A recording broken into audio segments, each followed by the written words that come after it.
حضرت ابراہیم کی سیرت کا ایک اور شاندار پہلو، آپ نے ایک بار ایک بڑا کمال کا منظر دیکھا کہ ایک بندے کو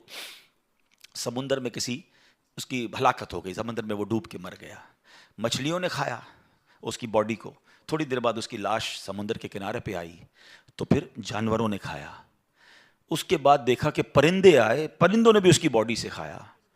آپ کے ذہن میں خیال آیا کہ یا اللہ، یہ بندے کو قیامت کے دن تو کیسے اٹھائے گا؟ ایمان تو تھا مگر اس کی باڈی کے اجزاء تو 3 الگ الگ مخلوقات کھا گئیں، اور قیامت کے دن یہ واپس کھڑا ہونا ہے اس نے۔ تو سبحان اللہ، آپ نے اللہ سے کہا وَإِذْ قَالَ إِبْرَاهِيمُ، پھر یہ دیکھیں حضرت ابراہیم کا یہ واقعہ بھی قرآن میں موجود، 3 پارے میں سورہ بقرہ۔ آپ کہتے ہیں وَإِذْ قَالَ إِبْرَاهِيمُ رَبِّ أَرِنِي كَيْفَ تُحْيِي الْمَوْتَى، اے اللہ، حضرت ابراہیم نے عرض کی کہ اے میرے رب مجھے دکھا دے تو مردے کیسے زندہ کرے گا۔ ارشاد ہوتا ہے قَالَ أَوَلَمْ تُؤْمِنْ، اے ابراہیم تو ایمان نہیں لایا، تجھے یقین نہیں؟ قَالَ بَلَىٰ وَلَكِنْ لِيَطْمَئِنَّ قَلْبِي، اے اللہ ایمان لایا ہوں، مجھے یقین ہے مگر میں ذرا دل سے دیکھنا چاہتا ہوں اور قرار آ جائے، میں عین الیقین چاہتا ہوں، میں اس کو مزید دیکھنا چاہتا ہوں۔ قَالَ فَخُذْ أَرْبَعَةً مِّنَ الطَّيْرِ، قرآن کہتا ہے رب نے فرمایا کہ اچھا 4 پرندے لے، فرمایا اس کو اپنے ساتھ ہلا لے، اپنے ساتھ مانوس کر لے، پھر ان کا ایک ایک ٹکڑا پہاڑ پر رکھ دے، منہن جزءا ثم ادعوہن یأتینک سعیا، فرمایا پھر انہیں بلا، وہ تیرے پاس چلے آئیں گے پاؤں سے دوڑتے، وَعْلَمْ أَنَّ اللَّهَ عَزِيزٌ حَكِيمٌ، اور جان رکھ اللہ غالب حکمت والا ہے۔ اب ہوا کیا، حضرت ابراہیم کو حکم ہوا کہ 4 پرندے لیں۔ اب آپ نے 4 پرندے الگ الگ لیے، مور لیا، کبوتر لیا، آپ نے مرغ لیا اور ایک گدھ لیا، ان 4 کو اپنے ساتھ تھوڑا ٹائم رکھا تاکہ وہ آپ سے انسیت پالے، تاکہ 4 کے بارے میں کنفرم بھی ہو جائے کہ یہی 4 ہے، کوئی اور مکس نہ ہو جائے۔ اس کے بعد آپ نے 4 کو ذبح کیا، 4 کا قیمہ بنایا اور 4 کا قیمہ مکس کر دیا، 4 کا الگ الگ نہیں، 4 کا ٹوٹل مکس کر دیا، اور اس کے چھوٹے چھوٹے پیس سمجھ لیں 4 پہاڑ پر رکھ دیے، الگ الگ پہاڑوں پر، اور 4 کی جو چہرے تھے یعنی ان کی کھوپڑیاں تھیں وہ اپنے پاس رکھی، اس کا قیمہ نہیں بنایا، یعنی ان کے سر آپ کے پاس ہیں 4 پرندے کے، 4 کا مکس قیمہ ہو چکا ہے، اور 4 الگ الگ پہاڑ پر رکھ دیے۔ قرآن نے کیا کہا تو انہیں پکارو ہیں، اب یہ بھی ذرا میں آگے آ کے بتاؤں گا اس ایک خوبصورت آیت کے اس جز سے کیا سیکھنے کو مل رہا ہے۔ قرآن نے کیا کہا کہ انہیں پکارو، تو آپ نے کہا یا ایھا الدیک، اے مرغ، یا ایتھا الحمامہ، اے کبوتر، یا ایھا النسر، اے گدھ، یا ایھا الطاؤس، اے مور۔ آپ کی پکار پر وہ 4 پرندے جو ہیں ان کا قیمہ اب آسمان پر اڑنا شروع ہوا ہے۔ فکشن، گرافکس ہیں، آج کل اینیمیشن کا دور ہے، کمپیوٹر پر جناب لوگ بہت ساری چیزیں بنا لیتے ہیں۔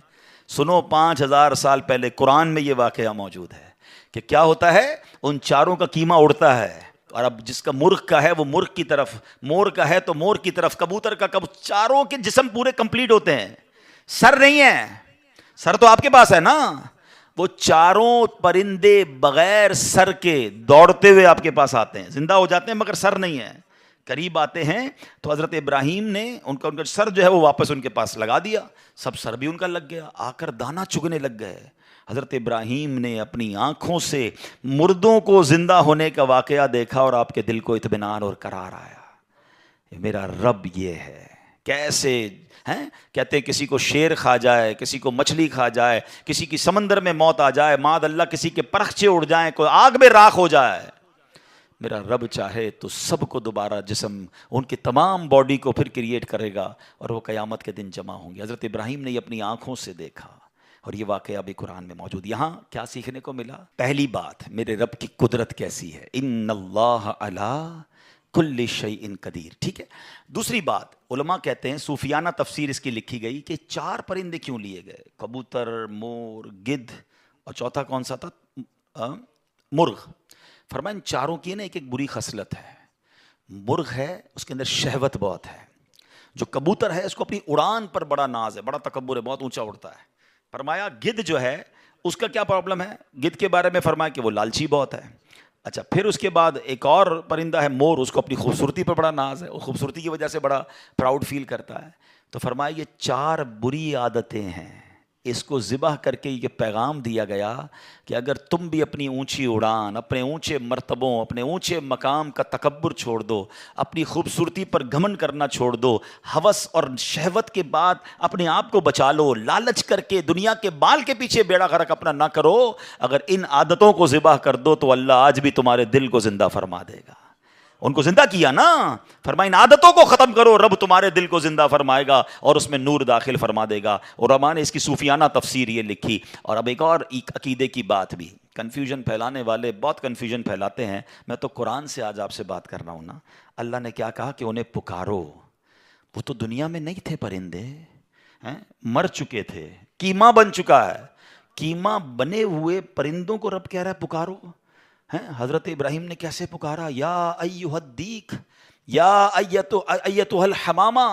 آپ کبوتر کو پکار رہے ہیں، آپ گدھ کو پکار رہے ہیں، قرآن کہہ رہا ہے پکارو اور نبی پکار رہے ہیں۔ آج کسی کو نہ جانے یا رسول اللہ سے پرابلم ہو جاتی ہے، کسی کو یا غوث پاک سے یا پرندوں کو پکار رہے، قرآن کہہ رہا ہے، تو اس کا مطلب دنیا سے اگر کوئی چلا بھی جائے تو اس کو پکارنے میں کوئی خدا نہ خواستہ پرابلم نہیں ہے۔ اللہ سمجھ کے تھوڑی پکارتا ہے کوئی، اللہ